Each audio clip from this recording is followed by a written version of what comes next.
Hi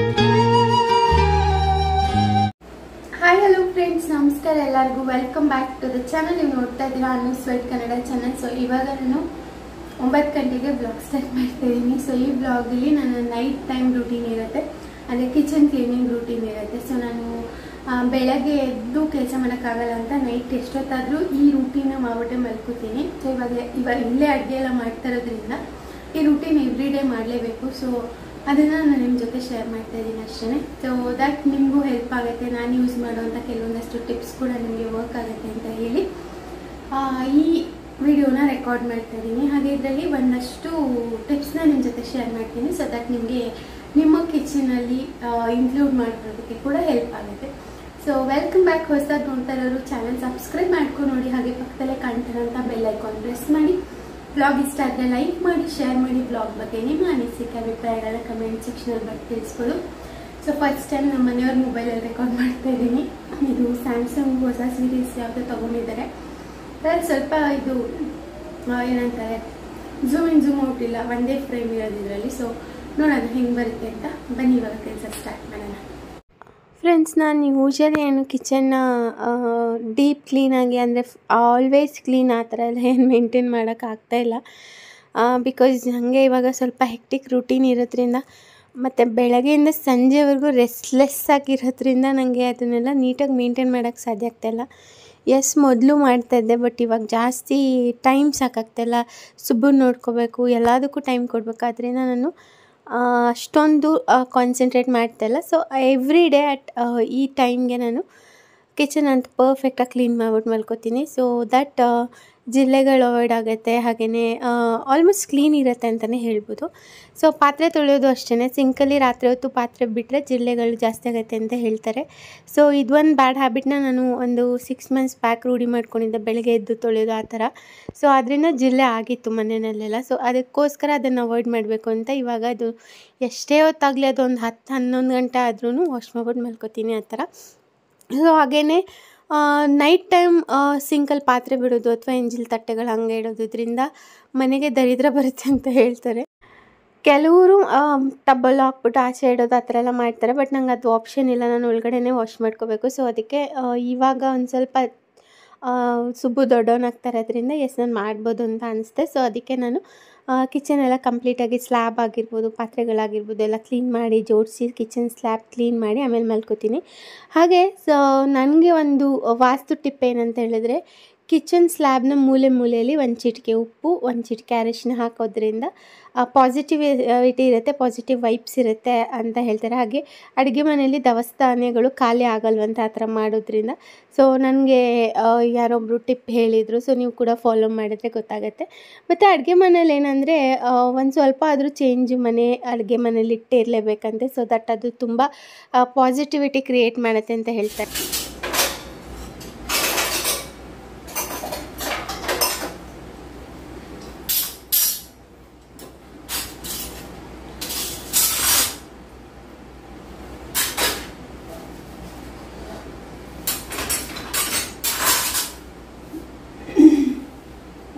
What do you want? No. ಏನು ಮಾಡ್ತಾಯಿದ್ದೀಯ? Cleaning. ಬೆಳಗ್ಗೆ ನಮಗೆಲ್ಲ ಒಂದು ಸ್ವಲ್ಪ ಲೇಟಾಗಿ ಹೇಳ್ತೀನಿ. ನಾನು ಬೆಳಗ್ಗೆ ಎದ್ದು ಅಷ್ಟಕ್ಕಾಗಲೇ ನಮ್ಮ ಯಜಮಾನ ನಾಷ್ಟ ಅಂತ ಇರ್ತದೆ. 10:30 ನಾಷ್ಟ ಕೊಡ್ತಾಳೆ. ಇವಾಗ ಮೊದಲಾದ್ರೂ ನಾನು 9 ಗಂಟೆಗೆ ತಿಂತಾಯಿದ್ದೆ. ಇವಾಗ 10 ಗಂಟೆಗೆ ನಾಷ್ಟ. ಏನಿಲ್ಲ ಫ್ರೆಂಡ್ಸ್, ಬೇಗನೆ ಮಾಡಿರ್ತೀನಿ. ಅಂದರೆ ಪೂಜೆ ಎಲ್ಲ ಮಾಡಿರ್ತೀನಿ ನಾನು ಅಂತ ಸ್ವಲ್ಪ ಲೇಟ್ ಆಗ್ತೀನಿ.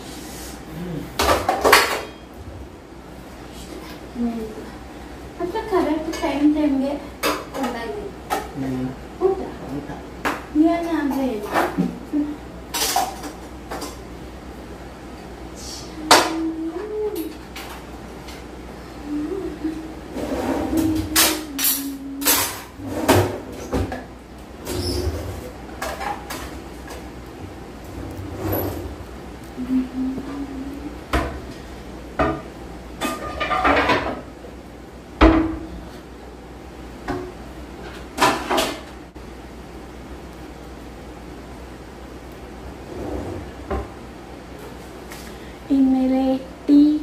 ಹ್ಯಾಬಿಟ್ ಮಾಡ್ಕೊಳ್ಳೋಣ ಅಂತ ಟೀ ಪೌಡರ್ ತೊಗೊಂಡಿದ್ದೀವಿ ಬೆಳಗ್ಗೆ ಹೊತ್ತು.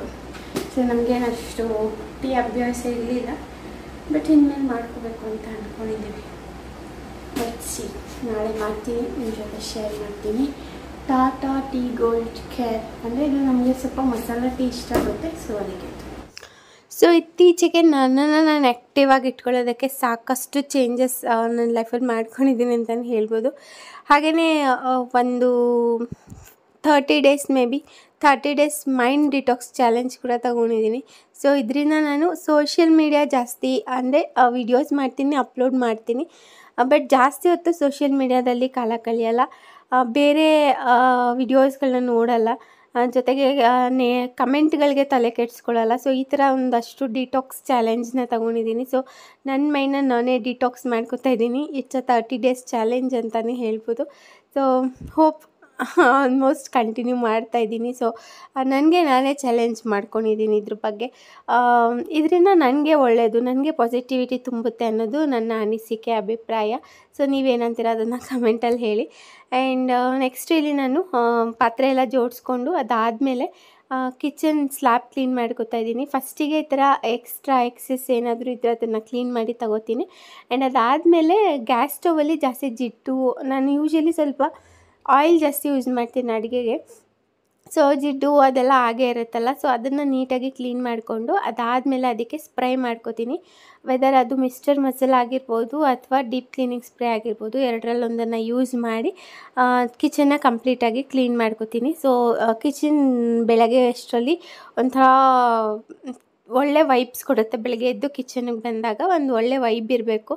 ಅದು ಬಿಟ್ಟು ಮೆಸ್ಸಿ ಕಿಚನ್ನು, ಮೆಸ್ಸಿ ಸ್ಲ್ಯಾಬು, ಪಾತ್ರೆ ಎಲ್ಲ ರಾಶಿ ಬಿದ್ದಿದ್ರೆ ನಿಜವಾಗ್ಲೂ ಮೂಡ್ ಚೆನ್ನಾಗಿರಲ್ಲ. ಸೊ ನನ್ನ ಮೂಡನ್ನ ನಾನು ಕಂಟ್ರೋಲಲ್ಲಿ ಇಟ್ಕೊಳ್ಳೋದಕ್ಕೆ ಸ್ವಲ್ಪ ಕಷ್ಟ ಆದರೂ ಪರವಾಗಿಲ್ಲ, ರಾತ್ರಿನೇ ಎಲ್ಲ ಕೆಲಸ ಮಾಡಿ ಮುಗಿಸ್ತೀನಿ. So friends ಸುಸ್ತಾಗೋಯ್ತು. ಸೊ ಇವಾಗ ತರಕಾರಿ ಎಲ್ಲ ತೊಗೊಬಿಟ್ಟು ಬಂದಿದೆ, ಅದನ್ನು ಎಲ್ಲ ಜೋಡಿಸಿ ಅದನ್ನು ಸ್ವಲ್ಪ ಗ್ಯಾಸ್ ಸ್ಟವ್ ಡೀಪ್ ಕ್ಲೀನ್ ಮಾಡಬೇಕು. ಹೆಂಗೆ ಮಾಡ್ತೀನಿ ಅಂತ ತೋರಿಸ್ತೀನಿ. ಸೊ ನೋಡಿ, ಇದು ಮಲ್ಟಿಪರ್ಪಸ್ ಕಿಚನ್ ಕ್ಲೀನಿಂಗ್ ಸ್ಪ್ರೇ ಅಂತ ಹೇಳಿ ಇದು ಅಮೆಝಾನಲ್ಲಿ ಸಿಗುತ್ತೆ. ನಾನು ಬೇಕಿದ್ರೆ ಲಿಂಕ್ ಮೆನ್ಷನ್ ಮಾಡಿರ್ತೀನಿ. ಸೊ ಇದರಿಂದ ಎಲ್ಲ ಥರ ಅಂದರೆ ಮಲ್ಟಿಪರ್ಪಸ್ ಆಗಿ ಯೂಸ್ ಮಾಡ್ಬೋದು. ಗ್ಯಾಸ್ ಸ್ಟವ್, ಚಿಮ್ನಿ, ಹಾಗೆ ಗ್ಯಾಸ್ ಸ್ಟವ್ ಹಿಂಭಾಗದಲ್ಲಿ ಫುಲ್ಲು ಜಿಡ್ಡಾಗಿರುತ್ತಲ್ಲ ಅದೆಲ್ಲ ಕ್ಲೀನ್ ಮಾಡ್ಕೋಬೋದು. ಸೊ ನಾನು ಡೈಲಿ ಯೂಸ್ ಮಾಡುವಾಗ ಕಿಚನ್ ಮಿಸ್ಟರ್ ಮಸಾಲ ಯೂಸ್ ಮಾಡ್ತೀನಿ. ಸೊ ಈಗ ಅಂದರೆ ಸ್ವಲ್ಪ ವೀಕ್ಲಿ ಒನ್ಸ್ ಡೀಪ್ ಕ್ಲೀನ್ ಮಾಡುವಾಗ ಇದನ್ನು ಯೂಸ್ ಮಾಡ್ತೀನಿ. ತುಂಬ ಚೆನ್ನಾಗಿ ವರ್ಕ್ ಆಗುತ್ತೆ, ತೋರಿಸ್ತೀನಿ. ಸೊ ನಾನು ಹೇಳ್ದಂಗೆ ಎವ್ರಿ ಡೇ ನಾನು ಒನ್ಸ್ ಅಂತೂ ಜಿಡ್ಡು ಅಂದರೆ ಗ್ಯಾಸ್ ಸ್ಟವ್ ಮೇಲಿರೋಂಥ ಜಿಡ್ಡನ್ನು ತೆಗೆಯೋದಕ್ಕೆ ಮಿಸ್ಟರ್ ಮಸಾಲ ಅಂತ ಕಿಚನ್ ಸ್ಪ್ರೇ ಬರುತ್ತೆ. ಸೊ ಅದನ್ನು ಯೂಸ್ ಮಾಡ್ತೀನಿ. ಸೊ ಒಂದೊಂದ್ಸರಿ ಏನಾಗುತ್ತೆ ಅಂದರೆ ಈಗ ಆಯಿಲಿ ಫುಡ್ಡು ಡೀಪ್ ಫ್ರೈ ಮಾಡಿದಾಗ ಅಥವಾ ನಾನ್ ವೆಜ್ ಅಡುಗೆಗಳೇನಾದರೂ ಮಾಡಿದಾಗ ಸ್ವಲ್ಪ ಡೀಪಾಗಿ ಕ್ಲೀನ್ ಮಾಡಲೇಬೇಕಾಗತ್ತೆ. ಸೊ ಆವಾಗ ನಾನು ಈ ಕಿಚನ್ ಕ್ಲೀನಿಂಗ್ ಸ್ಪ್ರೇನ ಯೂಸ್ ಮಾಡ್ತೀನಿ. ಸೊ ಇದನ್ನು ಯೂಸ್ ಮಾಡೋದ್ರಿಂದ ಈ ರಸ್ಟ್ ಇರುತ್ತಲ್ಲ, ಈ ಸ್ಟವ್ ಸುತ್ತ ರಸ್ಟ್ ಏನಿರುತ್ತೆ ಅದು ಕಂಪ್ಲೀಟಾಗಿ ಹೋಗುತ್ತೆ. ಅದು ಒಂದು 5 ಮಿನಿಟ್ಸ್ ಬಿಟ್ಟ ತಕ್ಷಣ ಅದೇ ಮೆಲ್ಟ್ ಆಗಿಬಿಡುತ್ತೆ. ಹಾಗೆ ಜಿಡ್ಡೆಲ್ಲ ಕಂಪ್ಲೀಟಾಗಿ ಹೋಗುತ್ತೆ. ಸೊ ಈ ಬ್ಲ್ಯಾಕ್ ಎಲ್ಲ ಆಗುತ್ತಲ್ಲ ಅದೆಲ್ಲ ಅವಾಯ್ಡ್ ಆಗುತ್ತೆ. ಸೊ ನಾನು ಇದನ್ನು 1 ಮಂತಿಂದ ಯೂಸ್ ಮಾಡ್ತಾಯಿದ್ದೀನಿ, ಒಳ್ಳೆ ರಿಸಲ್ಟ್ ಇದೆ. ಸೊ ನಾನು 2ನೇ ಬಾಟಲ್ ಇದು ತರಿಸ್ಕೊಂಡಿರೋದು. ಸೊ ನಿಮ್ಗೆ ಹೇಳಬೇಕು ಅಂತ ಆವಾಗಿಂದ ಅನ್ಕೋತಾನೆ ಇದ್ದೆ, ಬಟ್ ಕಿಚನಲ್ಲಿ ಅಷ್ಟು ವ್ಲಾಗ್ ಮಾಡದೇ ಇದರಿಂದ ನಾನು ನಿಮ್ಮ ಜೊತೆ ಶೇರ್ ಮಾಡಿಲ್ಲ. ಸೊ ನನಗೆ ಇದನ್ನು ನಾನು ಫಸ್ಟಿಗೆ ಇನ್ಸ್ಟಾಗ್ರಾಮಲ್ಲಿ ತರಿಸ್ಕೊಂಡಿದ್ದೆ, ಆಮೇಲೆ ಅಮೆಝಾನಲ್ಲಿ ಸ್ವಲ್ಪ ಕಡಿಮೆ ಅಂತ ಅನ್ನಿಸ್ತು ಇನ್ಸ್ಟಾಗ್ರಾಮ್ ಕಂಪೇರ್ ಮಾಡಿದ್ರೆ. ಸೊ ಅದಕ್ಕೆ ನೆಕ್ಸ್ಟ್ ಅಮೆಝಾನಲ್ಲೇ ತರಿಸ್ಕೊಂಡಿದ್ದೀನಿ. ಇದ್ರ ಲಿಂಕ್ ಬೇಕಿದ್ರೆ ನೀವು ಕಮೆಂಟಲ್ಲಿ ಹೇಳ್ಬೋದು. ನಾನು ಲಾಸ್ಟು ವಿಡಿಯೋದಲ್ಲಿ ನೈಫ್ ಬಗ್ಗೆ ಹೇಳಿದ್ದೆ, ಅಂದರೆ ಚಾಕು ಬಗ್ಗೆ, ಪಿಜನ್ ಬ್ರ್ಯಾಂಡ್ದು. ಸೊ ಅದಕ್ಕೂ ಕಮೆಂಟಲ್ಲಿ ನೀವು ಕೇಳಿದ್ರಿ, ಬಟ್ ನಂಗೆ ಅದು ಲಿಂಕ್ ಶೇರ್ ಮಾಡೋಕ್ಕಾಗಿರಲಿಲ್ಲ. ಸೊ ಇವಾಗ ಡಿಸ್ಕ್ರಿಪ್ಷನ್ ಬಾಕ್ಸಲ್ಲಿ ಮಲ್ಟಿ ಪರ್ಪಸ್ ಕಿಚನ್ ಸ್ಪ್ರೇ ಹಾಗೆಯೇ ನೈಫ್ ಅಂದರೆ ಪಿಜನ್ ನೈಫ್ ಏನಿದೆ ಅದ್ರದ್ದು ಲಿಂಕ್ ಕೊಟ್ಟಿರ್ತೀನಿ. ನಿಮ್ಗೆ ಯಾರಿಗಾದ್ರು ಇಂಟ್ರೆಸ್ಟ್ ಇದ್ದರೆ ಡಿಸ್ಕ್ರಿಪ್ಷನ್ ಬಾಕ್ಸ್ ಚೆಕ್ ಮಾಡಿ ಆರ್ಡರ್ ಪ್ಲೇಸ್ ಮಾಡ್ಕೋಬೋದು. ಸೊ ನೋಡ್ಬೋದು. ಆಫ್ಟರ್ ಎಲ್ಲ ನಾವು ಸ್ಕ್ರಬ್ ಮಾಡಿದ್ದಾದಮೇಲೆ ಒಂದು ತೇವ ಇರೋವಂಥ ಬಟ್ಟೆನಲ್ಲಿ ನೀಟಾಗಿ ಒರೆಸ್ಕೊಬಿಟ್ರೆ ಗ್ಯಾಸ್ ಸ್ಟವ್ ಅಂತೂ ಕಂಪ್ಲೀಟಾಗಿ ಕ್ಲೀನ್ ಆಗುತ್ತೆ. ಒಂದು ಸ್ವಲ್ಪನೂ ರಸ್ಟ್ ಇರಲ್ಲ, ತುಂಬ ಚೆನ್ನಾಗಾಗುತ್ತೆ. ಬ್ಲ್ಯಾಕ್ ಅಂತ ಇರುತ್ತಲ್ಲ ಅದೆಲ್ಲ ಅವಾಯ್ಡ್ ಆಗುತ್ತೆ ಅಂತಲೇ ಹೇಳ್ಬೋದು. ವೀಕ್ಲಿ ಒನ್ಸ್ ಮಾಡಿಕೊಂಡ್ರೆ ಗ್ಯಾಸ್ ಸ್ಟವ್ ಕಂಪ್ಲೀಟ್ಲಿ ಕ್ಲೀನಾಗಿರುತ್ತೆ. ಸೊ ನೆಕ್ಸ್ಟ್ ಇಲ್ಲಿ ನಾನು ಇವಾಗ ಎವ್ರಿ ಡೇ ಶಾಪ್ಗೆ ಹೋಗ್ತಾಯಿರ್ತೀನಿ, ಬರ್ತಾಯಿರ್ತೀನಿ. ಸೊ ಮನೆಗೆ ಬೇಕಾಗಿರೋಂಥ ಒಂದಷ್ಟು ವೆಜಿಟೇಬಲ್ಸ್ ನಾವು ಮೇಲೆ ಇವಾಗ ಅಡುಗೆ ಮಾಡ್ತಾ ಇರೋದ್ರಿಂದ ಸೊ ಬೇಕಾಗಿರೋಂಥ ಹಣ್ಣು ತರಕಾರಿಗಳನ್ನೆಲ್ಲ 3 ಡೇಸ್ ಒನ್ಸ್ ತೊಗೊಂಬರ್ತೀನಿ. 3 ದಿನಕ್ಕೆ ಆಗೋಷ್ಟು ಮಾತ್ರ ತೊಗೊಬರ್ತೀನಿ. ಎವ್ರಿ ಡೇ ಹೋಗೋಕ್ಕೂ ಬೇಜಾರು, ಮತ್ತು ತಂದು ಸ್ಟಾಕ್ ಇಟ್ಕೊಳ್ಳೋದಕ್ಕೂ ಬೇಜಾರು. ಸೊ ಅದಕ್ಕೆ ಎಷ್ಟು ಬೇಕೋ ಅಷ್ಟು ತೊಗೊಬರ್ತೀನಿ. 3 ಡೇಸ್ ಒನ್ಸ್ ಅಂತೂ ಹೋಗ್ತೀನಿ. ಸೊ ಆ ಥರ. ಮತ್ತು ತರಕಾರಿ ಸುಬ್ಬು ಜಾಸ್ತಿ ತಿಂತಾನೆ ನನಗಿಂತ. ಅವನಿಗೆ ಬೀಟ್ರೋಟ್, ಹಸಿ ಬಟಾಣಿ ಇದೆಲ್ಲ ತುಂಬ ಇಷ್ಟ ಆಗುತ್ತೆ. ಸೊ ಅವನಿಗೆ ನಾನು ಸ್ಟೀಮ್ಡ್ ವೆಜಿಟೇಬಲ್ಸ್ ಕೊಡ್ತೀನಿ ಮಧ್ಯಾಹ್ನ ಹೊತ್ತು. ಸೊ ಅದಕ್ಕೆ ಸ್ವಲ್ಪ ಜಾಸ್ತಿ ತರಕಾರಿಗಳನ್ನೆಲ್ಲ ತೊಗೊಬರ್ತಾ ಇರ್ತೀನಿ ನಾನು.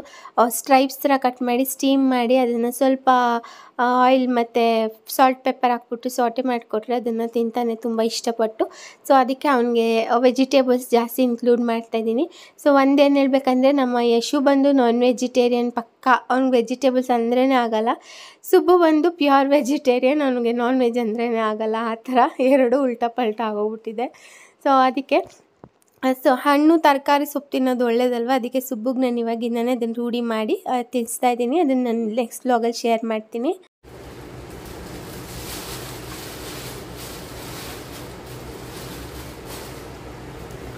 ಸೊ ಎಸ್ ಫ್ರೆಂಡ್ಸ್, ಇವಾಗ ಕಿಚನ್ ಈ ಥರ ಕಾಣ್ತಾ ಇದೆ. ಸೊ ಬಿಫೋರ್ ಆಫ್ಟರ್ ನೀವೇ ಚೆಕ್ ಮಾಡ್ಬೋದು.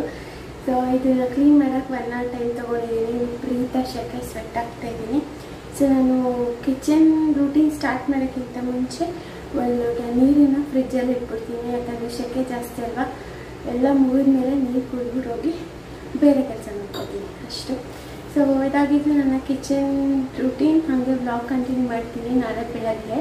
ಸೊ ಈ ಮಲ್ಟಿಪರ್ಪಸ್ ಕಿಚನ್ ಕ್ಲೀನರ್ದು ಏನಾದರೂ ಲಿಂಕ್ ಬೇಕು ಅಂದರೆ ಅಮೆಝಾನಲ್ಲಿ ಸಿಗುತ್ತೆ. ನಿಮಗೆ ಲಿಂಕ್ ಬೇಕು ಅಂದರೆ ನಾನು ಡಿಸ್ಕ್ರಿಪ್ಷನಲ್ಲಿ ಮೆನ್ಷನ್ ಮಾಡಿರ್ತೀನಿ, ಚೆಕ್ ಮಾಡ್ಕೊಳ್ಳಿ. ತುಂಬ ಚೆನ್ನಾಗಿದೆ. ಜಿಡ್ಡು, ಕಲೆ ಮತ್ತು ಈ ಗ್ಯಾಸ್ ಹತ್ರ ಎಲ್ಲ ಬ್ಲ್ಯಾಕ್ ಮಾರ್ಕ್ ಆಗಿರ್ತಾರೆ, ಅದೆಲ್ಲ ಕಂಪ್ಲೀಟಾಗಿ ಹೋಗುತ್ತೆ. ಸೊ ನಾನು ಇದನ್ನು ಯೂಸ್ ಮಾಡೋಕ್ಕೆ ಶುರು ಮಾಡಿ 1 month ಮೇಲೆ ಆಯಿತು.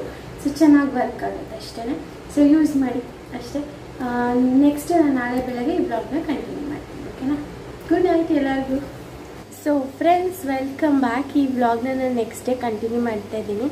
ಸೊ ಇವಾಗ ಯಾಕಪ್ಪ ಈ ವ್ಲಾಗ್ ರೆಕಾರ್ಡ್ ಮಾಡ್ತಾಯಿದ್ದೀನಿ ಅಂದರೆ, ಸೊ ನಾನು ರೀಸೆಂಟಾಗಿ ಒಂದು ವ್ಲಾಗ್ ಹಾಕಿದ್ದೆ. ವ್ಲಾಗಲ್ಲಿ ನಮ್ಮ ಅತ್ತೆ ಬಗ್ಗೆ ಒಂದು ಕಮೆಂಟ್ ಮಾಡಿದ್ರಿ, ಲೈಕ್ ನಮ್ಮ ಅತ್ತೆ ಡಬಲ್ಗೆ ಮಾಡ್ತಾಯಿದ್ದಾರೆ ಅಂತ. ಸೊ ಸ್ಟಾರ್ಟಿಂಗು ಅದು ಒಂದು 2-3 ಕಮೆಂಟ್ ಆ ಥರ ಬಂದಿತ್ತು. ಸೊ ಇದು ಸೀರಿಯಸ್ ಆಗಿ ಹರ್ಟ್ ಆಗೋದಂತೂ ಖಂಡಿತ. ಏನಂತಂದರೆ, ಇವಾಗ ನಾನು ಅದನ್ನು ಯಾವ ಥರ ಆ ಕಮೆಂಟ್ನ ನಾನು ತಗೊಳ್ಳಲ್ಲ ಅನ್ನೋದಕ್ಕೆ ನಾನು ಯಾವ ಥರ ಹೇಳಬೇಕು ಅಂದರೆ, ಸೊ ಆ ಕಮೆಂಟ್ನ ನಾನು ಅಷ್ಟು ಈಸಿಯಾಗಿ ಅಕ್ಸೆಪ್ಟ್ ಮಾಡಲ್ಲ. ಸೊ ನಾನು ಅದು ಯಾವ ಥರ ಅಂತ ಹೇಳೋದಾದರೆ, ಸೊ ನನಗೆ ಇವಾಗ 2 ಮಕ್ಕಳಿದ್ದಾರೆ, ಯಶು, ಸುಬ್ಬು. ಸೊ ಅವ್ರು ಏನು ಕೇಳಿದ್ರು ನಾನು ಮಾಡಬೇಕು. ನಾನು ಯಶು ಕೇಳಿದ್ರು ಮಾಡಬೇಕು, ಸುಬ್ಬು ಕೇಳಿದ್ರು ಮಾಡಬೇಕು. ಅಥವಾ ಯಶು ಏನಾದರೂ ಹೇಳಿದ್ರು ಮಾಡಬೇಕು, ಸುಬ್ಬು ಏನಾದರೂ ಹೇಳಿದ್ರು ಮಾಡಬೇಕು. ಸೊ ಈ ಥರ 2 ಮಕ್ಳಿಗೂ ಈಕ್ವಲ್ ಆಗಿ ಇದ್ದೀವಿ ಅಂತಂದರೆ ಅದು ಗೊತ್ತಿಲ್ಲ, ಬೇರೆಯವ್ರು ನೋಡೋರ ಪ್ರಕಾರ ಅದು ಏನೋ ಡಬಲ್ ಗೇಮ್ ಅಂತ ಅನಿಸುತ್ತೆ ಅಂತ. ಸೊ ಆ ಥರ ಇಲ್ಲ ಪಾಪ. ನಮ್ಮ ಅತ್ತೆ ಆಗಲಿ ನಮ್ಮ ಮಾವಾಗಲಿ ಆ ಥರ ಎಲ್ಲ ಏನಿಲ್ಲ. ಸೊ ಚೆನ್ನಾಗೇ ಇದ್ದೀವಿ, ಚೆನ್ನಾಗಿ ನೋಡ್ಕೋತಾ ಇದ್ದಾರೆ ಪಾಪ. ಆ ಥರ ಎಲ್ಲ ಕಮೆಂಟ್ ಮಾಡೋಕ್ಕೆ ಹೋಗಬೇಡಿ, ನಮಗೂ ಹರ್ಟ್ ಆಗುತ್ತೆ. ಒಂದೇನು ಹೇಳೋಕ್ಕೆ ಇಷ್ಟಪಡ್ತೀನಿ ಅಂದರೆ, ನೀವು ಯಾರು ನಮ್ಮ ಫ್ಯಾಮಿಲಿ ಮ್ಯಾಟರ್ ಬಗ್ಗೆ ತುಂಬ ಎಲ್ಲ ಕಡೆ ಹೋಗಿ ಕಮೆಂಟ್ ಮಾಡ್ತೀರಾ. ಸೊ ಇದು ನನ್ನ ಚಾನಲಲ್ಲಿ ಬರುವಂಥ ತೀರೋ ಪರ್ಸ್ನಲ್ ಕಮೆಂಟ್ಸ್ಗಳನ್ನ ನಾನು ಖಂಡಿತ ರಿಮೂವ್ ಮಾಡಿರ್ತೀನಿ. ನೋಡಿದರೆ, ಇನ್ ಕೇಸ್ ನೋಡಿಲ್ಲ ಅಂದರೆ ಖಂಡಿತ ಅದು ಒಂದು ಸ್ವಲ್ಪ ಜಾಸ್ತಿ ಟೈಮ್ ನಾನು ಸೋಷಿಯಲ್ ಮೀಡಿಯಾಗೆ ಹೋಗಿಲ್ಲ ಅಂದರೆ ಅದು ಹಂಗೆ ಇರುತ್ತೆ ಅಷ್ಟೇ. ಸೊ ಮೊನ್ನೆನೂ ಹಾಗೆ ಆಯಿತು, ನಾನು ಜಾಸ್ತಿ ಟೈಮ್ ಆ ಕಮೆಂಟ್ ನೋಡಿರಲಿಲ್ಲ. ಆ್ಯಂಡ್ ಅದಾದಮೇಲೆ ನೋಡಿ ಕಮೆಂಟ್ನ ನಾನು ರಿವ್ಯೂ ಮಾಡಿದ್ದೀನಿ. ನಂಗೆ ಇಷ್ಟ ಆಗಲಿಲ್ಲ ಅದು. ಸೀರಿಯಸ್ ಆಗಿ ಹೇಳ್ಬೇಕಂದ್ರೆ, ನಾನು ನಿಮ್ಮ ಪರ್ಸ್ಪೆಕ್ಟಿವ್ ನೀವು ಹೇಳಿರೋ ತಪ್ಪಂತ ನಾನು ಹೇಳ್ತಾ ಇಲ್ಲ. ಲೈಕ್ ಅದು ನಮಗೆ ಹಂಗೆ ಅನಿಸಿಲ್ಲ, ನಮ್ಮ ಅತ್ತೆ ಆ ಥರ ಅಂತ ನಮ್ಗೆ ಅನಿಸಿಲ್ಲ. ಸೊ ಈಕ್ವಲ್ ಆಗಿದ್ದಾರೆ ಅಷ್ಟೇ. ಮತ್ತೆ ಬಯಸ್ಡಾಗಿ ಇರಬಾರ್ದು ಯಾರೇ ಆಗಲಿ. ನಾನೇ ಒಬ್ಬಳು 2 ಮಕ್ಕಳು ತಾಯಿಯಾಗಿ ನಾನೇ ಆ ಥರ ಇದ್ದರೆ ನಾನು ಹಂಗೆ ಅಂತಾರೇನೋ. ಸೊ ಬಯಸ್ಡಾಗಿಲ್ಲ, 2 ಈಕ್ವಲ್ ಆಗಿದ್ದಾರೆ. ಸೊ ಅದಕ್ಕಾಗಿ ಅವ್ರು ಹಂಗೆ ಅನಿಸ್ತಾ ಇರ್ಬೋದು ಅಷ್ಟೇ. ಬಟ್ ಪಾಪ ಅವ್ರು ಏನಿದ್ದಾರೆ ಅವ್ರು ಹಾಗೆ ಇದ್ದಾರೆ. ಸೊ ಈ ಮಕ್ಕಳನ್ನಿಬ್ರು ಈಕ್ವಲ್ ಆಗಿ ಟ್ರೀಟ್ ಮಾಡ್ತಾಯಿದ್ದಾರೆ ಅಷ್ಟೇ, ಏನಿಲ್ಲ. ಸೊ ಅದನ್ನು ನೀವು ತಪ್ಪಾಗಿ ತಿಳ್ಕೊಂಡು ಬೇರೆ ಥರ ಕಮೆಂಟ್ ದಯವಿಟ್ಟು ಹಾಕ್ಬೇಡಿ, ಇದು ಎಲ್ಲರಿಗೂ ಹರ್ಟ್ ಆಗುತ್ತೆ. ಸೊ ನಿಮ್ಮ ಒಂದು ನೆಗೆಟಿವ್ ಕಮೆಂಟು ಅಥವಾ ನೀವು ಬೇರೆ ಕಡೆಯಿಂದ ಹೇಳೋದು ಅಥವಾ ನೀವು ಹಂಗಂತೆ ಅವ್ರು ಹಿಂಗಂತೆ ಆ ಥರ ಎಲ್ಲ ಹೇಳೋದು, ಇದು ಸೀರಿಯಸ್ಲಿ ಫ್ಯಾಮಿಲಿಗೆ ಹರ್ಟ್ ಆಗುತ್ತೆ. ಇನ್ನೊಬ್ರು ಫ್ಯಾಮಿಲಿ ಮ್ಯಾಟರ್, ನಾನು ಆದಷ್ಟು ಫ್ಯಾಮಿಲಿ ಮ್ಯಾಟರ್ ತೀರೋ ಪರ್ಸ್ನಲ್ ಇರೋದನ್ನು ಅವಾಯ್ಡ್ ಮಾಡ್ತೀನಿ. ಬಟ್ ಇದೆಲ್ಲ ನನಗೆ ಸ್ವಲ್ಪ ಬೇಡ ಅಂತ ಅನಿಸುತ್ತೆ. ದಯವಿಟ್ಟು ಅರ್ಥ ಮಾಡ್ಕೊಳ್ಳಿ, ಏನಾಗಿದೆ ಅದನ್ನು ನಮಗೆ ಬಿಟ್ಬಿಡಿ. ದಯವಿಟ್ಟು ಯಾರು ನೆಗೆಟಿವ್ ಕಮೆಂಟ್ಸ್ಗಳನ್ನ ಅಥವಾ ಅತ್ತೆ ಬಗ್ಗೆನೂ ಮಾವನ ಬಗ್ಗೆನೂ ಹಾಕೋದಕ್ಕೆ ಹೋಗಬೇಡಿ ದಯವಿಟ್ಟು. So it's a request. So ಇಷ್ಟೇ ಇವತ್ತಿನ ಬ್ಲಾಗ್ ಇಷ್ಟ ಆಗಿದೆ ಲೈಕ್ ಮಾಡಿ, ಶೇರ್ ಮಾಡಿ, ಹೊಸದಾಗಿ ನೋಡ್ತಾ ಚಾನಲ್ ಸಬ್ಸ್ಕ್ರೈಬ್ ಮಾಡ್ಕೊಂಡು ನೋಡಿ. Thanks for watching. ನಮಸ್ಕಾರ.